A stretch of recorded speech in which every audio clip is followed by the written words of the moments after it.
Through FluffTown's silent, empty streets, an eerie procession of plush figures begins to stir and march. They glide with unsettling grace, their soft forms casting long, distorted shadows under the no visible strings guide them, no handlers direct their measured rhythmic steps down the cobbled avenues. Their fabric eyes stare blankly ahead, reflecting the muted glow of distant, flickering neon signs. Each puppet's mouth is fixed in a wide, unsettling smile, perfectly stitched and unnervingly uniform. These vacant grins mirror the forced cheerfulness often seen upon the mayor's public, placid face. A chilling uniformity defines their movement, a silent, predetermined dance across the sleeping town. Their plush bodies absorb the faint light, leaving only deeper pockets of shadow in their wake. With each collective step, their elongated shadows stretch and contract, always half a second behind them. The delayed shadows create a disorienting ripple of visual discord in the otherwise synchronized display. A low, resonant hum vibrates through the ground, announcing the approach of the parade's centerpiece. A colossal float emerges from the misty gloom, adorned with faded carnival banners and tattered ribbons. It lumbers forward, its ancient, creaking wheels grinding against the damp, forgotten pavement stones. From its ornate, decaying speakers, a carnival tune drifts, slowed into a melancholic, drawn-out dirge. The music feels like a memory of joy, stretched thin and distorted, now a hollow echo of its former self. Moss feels a peculiar nausea rising within, an unsettling sensation, like happiness, being violently coerced. A strange pressure builds in their chest, a phantom weight pressing against their very sense of being. Tick, ever analytical, listens intently, recognizing a familiar, unsettling rhythm within the dirt. The tempo precisely matches the rhythmic pulse of the sewer system's dark, mechanical heartbeat from before. A shiver runs through the crew, connecting the strange parade to the town's deeper, hidden mechanisms. Luma's fur bristles with unease, sensing a subtle, wrong energy emanating from the slow-moving spectacle. Pux's gaze narrows, searching for the hidden strings, the unseen force orchestrating this bizarre performance. Stitches, needles, tingled with anticipation, ready to unravel whatever twisted threads bind this eerie. The air grows heavy, thick with the scent of damp wool, decaying wood, and an inexplicable underlying sorrow. They followed the float's sluggish progress, their steps hushed against the echoing silence of the deserted street. The puppets flank the main float, their silent march a grim escort for the mournful, droning melody. Moss watches a puppet's head tilt slightly, an almost imperceptible movement, yet deeply unnerving. The carnival dirge intensifies, its low notes vibrating through the very soles of their worn-out boots. They draw closer to the massive float, its aged paint peeling like forgotten skin, revealing darker layers. Pox circles the float, their keen eyes scanning its elaborate, yet decaying, underside for any anomaly. Beneath a swirl of moth-in velvet and tarnished brass, Pax discovers a sealed metal compartment. The hatch is flush with the float's chassis, almost invisible, secured by intricate, arcane. Luma extends a paw, her sensitive pads detecting a faint, rhythmic pulse emanating from within the sealed space. Her internal sensors register a steady draw of energy, yet it is an electrical current. But something else. It feels like a subtle, constant siphoning of atmospheric pressure. Or perhaps something even more ethereal. The air around the compartment feels subtly thinner, a cold vacuum pulling at the very fabric of existence. Stitch's nimble fingers trace the edges of the compartment, searching for an opening, a weakness in its seal. They discover a small, narrow slot on one side, almost hidden by a cleverly disguised panel of warped wood. The slot is shaped with unsettling precision, an exact match for a black, featureless coin they once found. A wave of recognition washes over them, connecting this mechanism to the deeper, unseen workings of... The coin slot glows faintly with an internal, sickly green light, hinting at its unnatural purpose. Moss feels a chill seep into their bones, realizing the implications of such a specific, dark currency. The dirge from the float swells slightly, as if responding to their discovery with a subtle, ominous shift. The other puppets continue their march,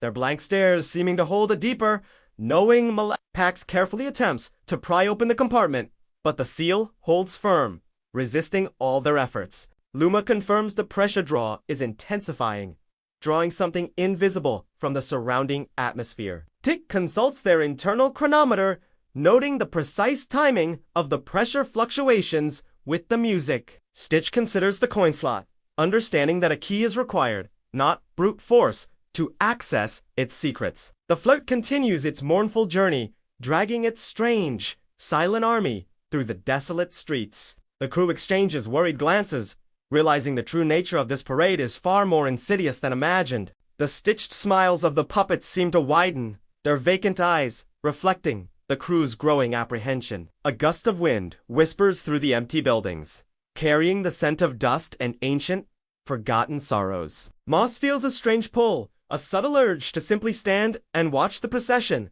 letting it wash over them. They shake their head, fighting the strange lethargy, recognizing the insidious influence of the parade's aura. Luma detects faint psychic echoes, like distant, fragmented thoughts, swirling around the compartment's seal. The echoes are not clear words, but rather a cacophony of emotional residue, a tapestry of unspoken burdens. Pox carefully examines the metal of the compartment, noticing subtle scorch marks, almost invisible to the eye. These marks suggest previous attempts to breach the housing, perhaps by others who stumbled upon its secret. Stitch runs a paw over the coin slot, once more, feeling a faint, cold energy radiating from its dark opening. The slot seems to hum with a latent potential, waiting for the precise offering to unlock its hidden purpose. Tick begins to run diagnostics on the float's structural integrity, searching for any vulnerable points. Their readings indicate an unusual resilience in the float's core, despite its outward appearance of decay. The carnival dirge continues its somber rhythm,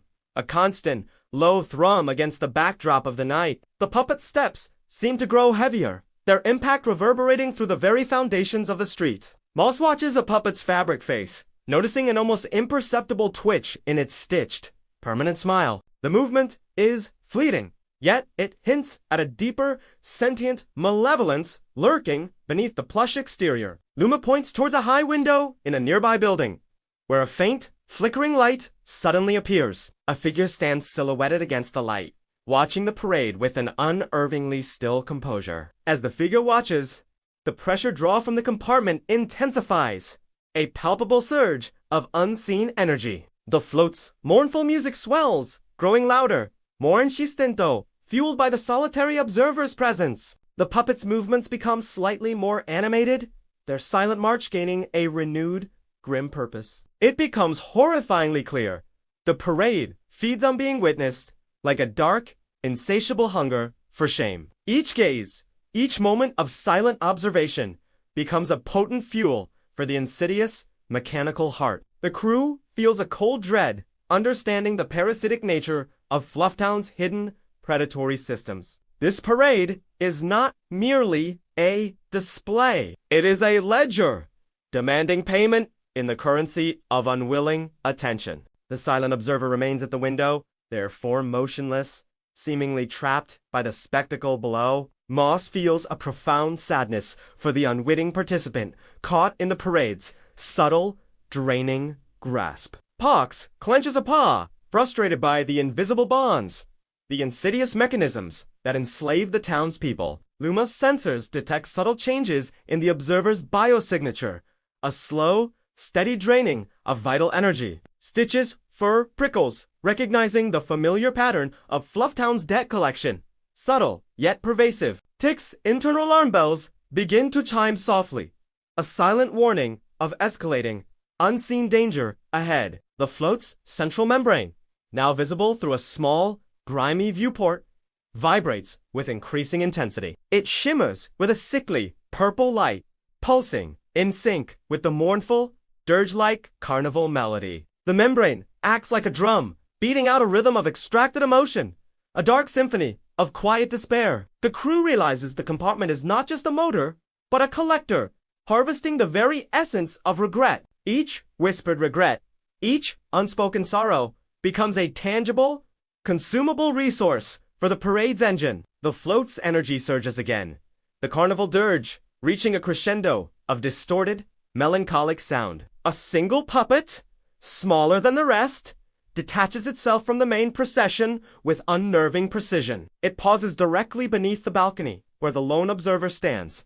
its stitched head tilting upwards. The puppet's vacant eyes seem to lock onto the observer, a silent, predatory invitation passing between them. A shiver runs down the crew's spines as they witness this chilling, silent exchange of unseen coercion. The observer's face, previously still, now slackens, their expression fading into a vacant, unfocused stare. Slowly, almost imperceptibly, the figure begins to turn from the window, moving towards the balcony door. Their steps are heavy, devoid of agency, as if an invisible hand now guides their every deliberate movement. They descend the ornate, winding staircase of the building, drawn inexorably towards the waiting puppet. Moss lunges forward, a desperate cry caught in their throat, reaching for the descending, entranced figure. Their paw closes around the observer's arm, feeling a disturbing lack of resistance, a chilling the individuals will feel like slipping thread, dissolving from their grasp, leaving only an empty husk. A profound emptiness emanates from the observer, a void where personality and self-determination once resided. The puppet below remains motionless, its stitched smile seeming to widen in silent, chilling triumph. Luma's sensors scream, detecting a rapid drop in the observer's emotional and cognitive vital signs. They are being drained, their essence siphoned away by the pervasive, silent hunger of the parade's engine. Pox acts swiftly, pulling the observer back with a firm, yet gentle, tug, breaking the puppet's unseen hold. The moment the connection severs, the observer blinks, a flicker of confusion returning to their eyes. They shake their head, disoriented, as if waking from a deep, unsettling dream, unaware of their near. The small puppet below twitches, its fabric body quivering with what seems like frustrated, silent rage. Its stitched smile twists slightly, an almost imperceptible shift, betraying a deeper, mirable rental intelligence. The carnival dirge from the float pulses with renewed intensity, a throbbing beat of dark, mechanical anger.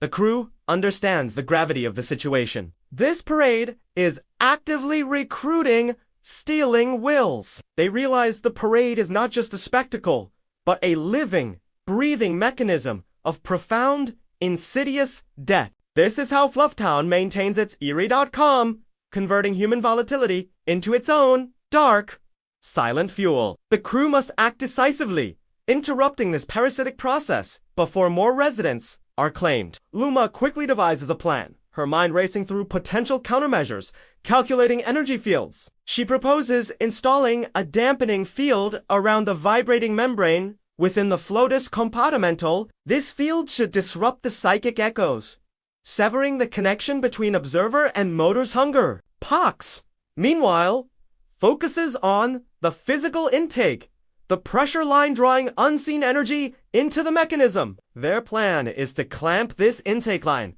effectively starving the motor of its primary, ambient fuel source. Stitch, with their intricate knowledge of FluffTown's hidden mechanisms, targets the black coin slot directly. They intend to jam the slot with a tightly stitched knot of wire and cloth. Preventing any further, this obstruction will block the payment mechanism, hopefully disrupting the entire insidious system at its core. Tick stands ready, monitoring the float's energy signatures, prepared to alert the others to any backlash. The crew moves with a grim determination, their shadows stretching long and distorted in the pale moonlight. Luma begins deploying her dampening field, her paws glowing faintly as she manipulates unseen energies. A shimmering, almost imperceptible barrier forms around the compartment's viewport, distorting the purple light. The membrane's vibrations begin to falter, its rhythmic pulse becoming erratic, less forceful, more desperate. The carnival dirge from the float dips in volume, a momentary gasp in its otherwise relentless,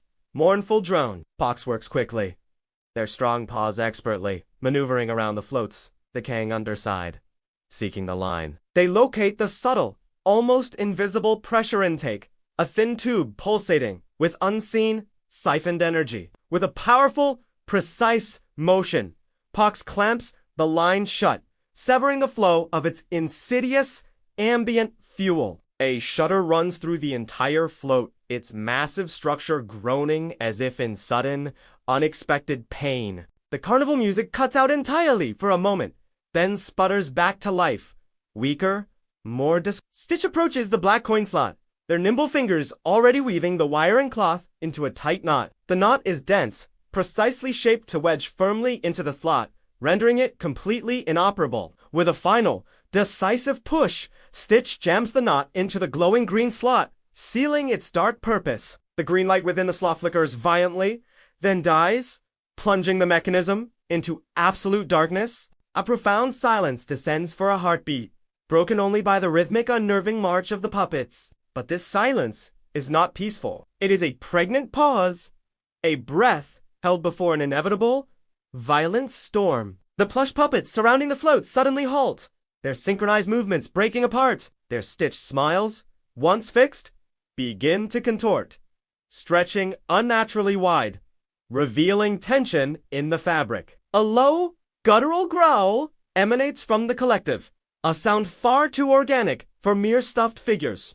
Their fabric bodies stiffen, their previously soft forms now rigid, imbued with a palpable, dark energy. The carnival dirge erupts once more from the float's speakers, but now it is a screeching, dissonant cacophony. It is a sound of pure, unadulterated rage, a mechanical shriek echoing through the deserted, silent streets. The puppets begin to stamp their plush feet with furious intensity, their rhythmic blows cracking the pavement. Small fishes spiderweb across the ancient cobblestones, radiating outwards from their aggressive, angry strikes. Their stitched mouths split open, the fabric tearing along the seams, revealing black, viscous sap beneath. The sap oozes forth, glistening weightly in the faint light, like crude oil or congealed, dark blood. Their empty, fabric eyes now glow with an inner, malevolent red light, burning with a predatory fury. Tickswatch, usually silent, begins to emit a high-pitched, inaudible scream, flashing a silent alarm message. The entire street vibrates with the puppet's aggressive stomping, the ground threatening to give way. Moss feels a surge of fear, realizing the true, violent nature of FluffTown's retaliation when its systems fail. The air crackles with hostile energy, a palpable threat emanating from the now enraged plush army. The puppets advance, their movements jerky and aggressive, no longer a parade, but a terrifying, silent assault. Their torn mouths drip black sap onto the cracked pavement, leaving disturbing, sticky trails in their wake. Pox draws their wrench, its polished steel glinting in the eerie light, ready for a direct, physical confrontation. Luma readies her energy emitters, preparing to unleash a protective burst against the advancing horde. Stitch pulls out a spool of reinforced thread, its tough fibers prepared for any necessary, swift repairs. Tickswatch continues its silent scream, the alarm flashing with increasing urgency and intensity. The puppets are close now, their red eyes burning into the crew, promising a dark, plush vengeance. One puppet lunges at Moss, its fabric claws extended, surprisingly sharp and menacing in their swift attack. Moss dodges, feeling the wind of its attack, the unsettling proximity of its sap dripping.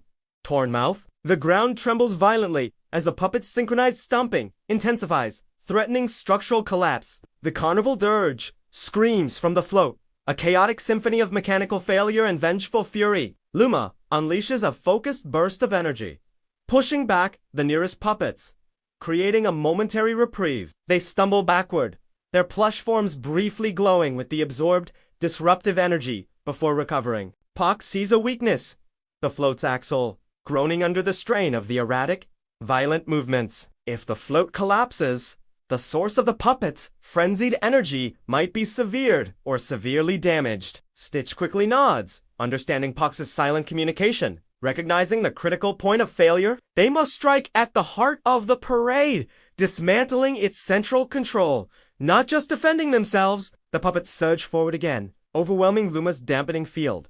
Their numbers relentless, unforgiving. Their red eyes burn with a singular, focused malevolence directed solely at the meddling crew members. Moss feels the oppressive weight of their collective anger, a suffocating blanket of dark, plush fury. Pox charges towards the float's axle, wrench held high, moving with swift, desperate determination through the chaos. Puppets attempt to intercept. Their fabric bodies, surprisingly agile, attempting to trip and ensnare Pox.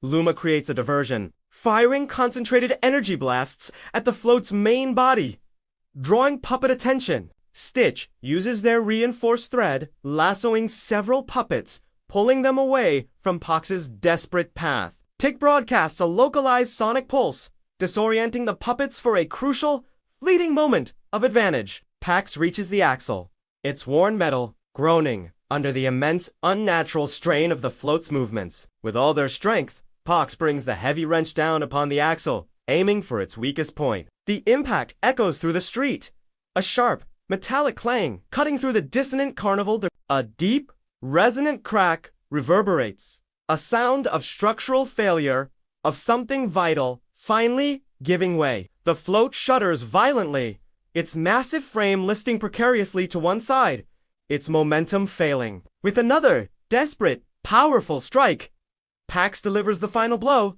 shattering the float's central axle. A deafening groan rips through the air as the enormous float collapses inward upon itself, a cascade of wood and velvet. It crumples into a heap of twisted metal and decaying fabric, its ornate structure reduced to broken pieces. The carnival music dies, mid-note, a sudden, jarring silence descending upon the previously chaotic street. The abrupt cessation of sound leaves behind an unbearable quiet, a void where the dirge once screamed. The puppets, deprived of their central power source, freeze mid-stride, their red eyes dimming, their fabric bodies sag, that aggressive rigidity dissolving, returning to soft, inanimate heaps of cloth. The black sap ceases to flow from their torn mouths, congealing into dark, sticky stains on their plush fur.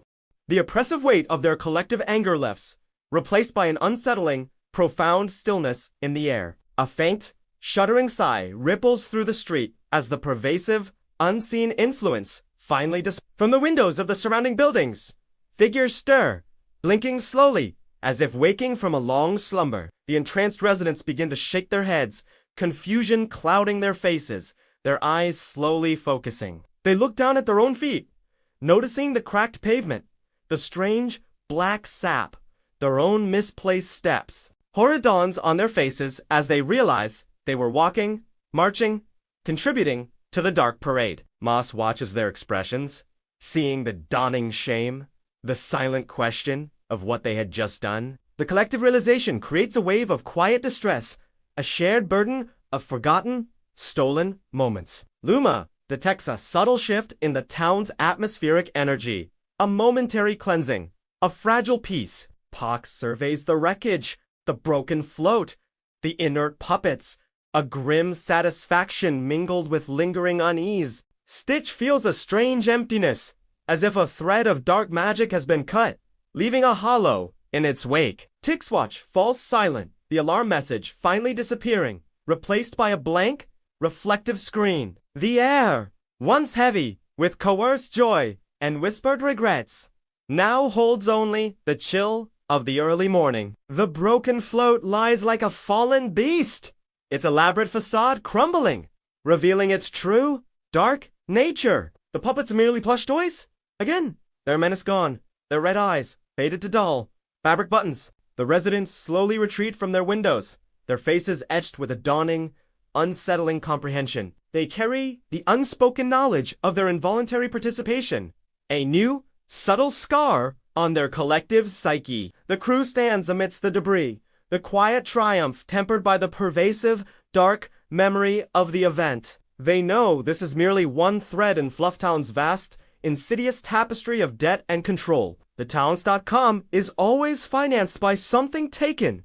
and the foundation is a ledger demanding payment. Moss feels a profound weariness, the emotional toll of fighting such pervasive, unseen forces weighing heavily. Pox's gaze sweeps across the street, searching for any lingering signs, any hidden, residual threat. Luma runs a final scan, confirming the dampening field is still active, neutralizing residual psychic energies. Stitch carefully extracts the jammed knot from the coin slot, the black metal now dull and lifeless. The knot of wire and cloth is stained with black sap, a grim trophy of their successful, desperate sabotage. Tick compiles their data, documenting the precise energy signatures of the regret-fueled motor and its collapse. The morning light begins to paint the sky with faint, bruised purples and grays, signaling dawn's approach. The silence of the street is broken only by the distant, familiar tolling of the silent church bell. As they prepare to leave, their mission seemingly accomplished, a subtle anomaly catches Pox's sharp eye. Amidst the scattered, broken puppets, one figure remains upright, completely intact, untouched by the wreckage. It stands perfectly still, a lone sentinel in the dawn's pale, unforgiving light, observing the crew. Its plush fur is pristine, its stitched smile unmarred, radiating an unsettling, quiet perfection. The other puppets lie in soft heaps, but this one defies the chaos. A stark, chilling exception. A cold dread grips Moss? A premonition of something deeply wrong. Something they had overlooked. Luma's senses flare, detecting a faint, yet distinct, energy signature emanating from the solitary puppet. It is a signature unlike the others, more focused, more potent, radiating a chilling, familiar resonance. Pox slowly approaches the puppet, their wrench held loosely, a sense of unease coiling in their gut. As they draw closer, the details of its face become horrifyingly clear, meticulously crafted, and deeply disturbing. The puppet's face is a perfect replica of Pox's own. Every scar, every fur pattern, every nuance precisely stitched. Its fabric eyes hold the same intense, determined gaze, yet twisted into a vacant, soulless parody of life. A gasp escapes Moss's lips, a sound of pure shock and disbelief at the grotesque, personal mockery. Stitch recoils, their sensitive paws tingling with revulsion at the intricate yet abominable craftsmanship. Tick's watch, previously silent, now flashes a single, ominous symbol.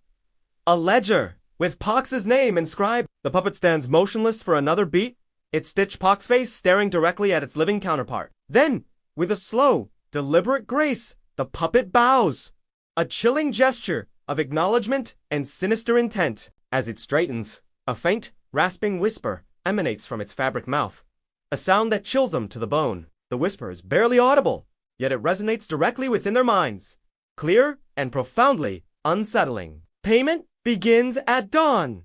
The puppet's voice intones a dry, rustling sound like dust falling from old pages. The words, hang in the cold morning air, a terrifying promise, a direct, personal threat against the crew. The puppet remains, its stitched pox face fixed in that unnerving, knowing smile, a silent harbinger of dread. The dawn light begins to break fully, illuminating the puppet's chilling replica with stark, cold clarity. Moss feels a wave of icy despair, realizing the Foundation's reach extends far beyond their understanding. Luma's sensors detect a surge of dark energy from the puppet, a sudden, powerful pulse of malevolent intent. Pox stares at their doppelganger, a cold fury mixing with a profound, personal sense of violation. Stitch clutches their needles, their nimble paws trembling with a mixture of fear and growing, desperate resolve. Tick's watch now displays a countdown, its digital numbers ticking relentlessly towards the impending dawn. The air crackles with an ominous anticipation, the unspoken threat of the Foundation hanging heavy. The puppet stands as a chilling monument to their intervention, a silent warning of the coming retribution. It's empty.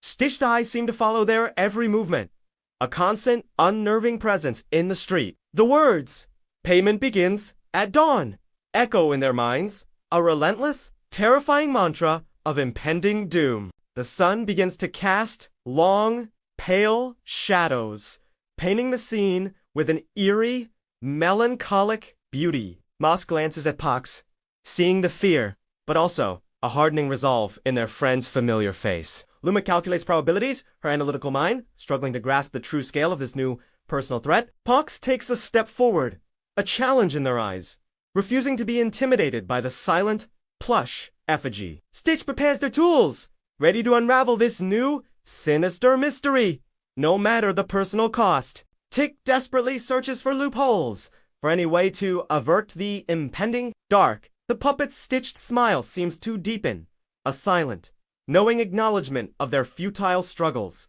The Foundation's ledger has claimed its next line item, and the debt is personal, immediate, and terrifying. The crew stands united, yet isolated, against the pervasive, unseen power that governs FluffTown's fate. The ominous whisper lingers, a chilling promise carried on the crisp morning breeze, sealing their destiny. The stillness of the street is absolute, save for the faint, steady ticking of ticks. Internal chronometer. Each tick marks a moment closer to dawn, a moment closer to the Foundation's inevitable, chilling collection. The puppet with Pox's face remains, a silent, unmoving testament to the depths of FluffTown's dark control. Its vacant, stitched eyes hold a profound, unsettling knowledge, a reflection of the town's hidden truths. The crew knows now that every comfort in FluffTown is financed by something taken, something irrevocably lost. Their repairs, their interventions, only highlighted the ledger, drawing the Foundation's cold, calculating gaze. The question lingers, a heavy weight in the quiet air. Who decides what is acceptable to lose in this town? As the first rays of sun touch the puppet's face, its stitched eyes seem to glow with a faint inner light. The whisper returns, softer this time, yet more insistent. A final, chilling decree against the rising sun. One fixer will be claimed at dawn, the puppet whispers, as the full light of morning finally breaks.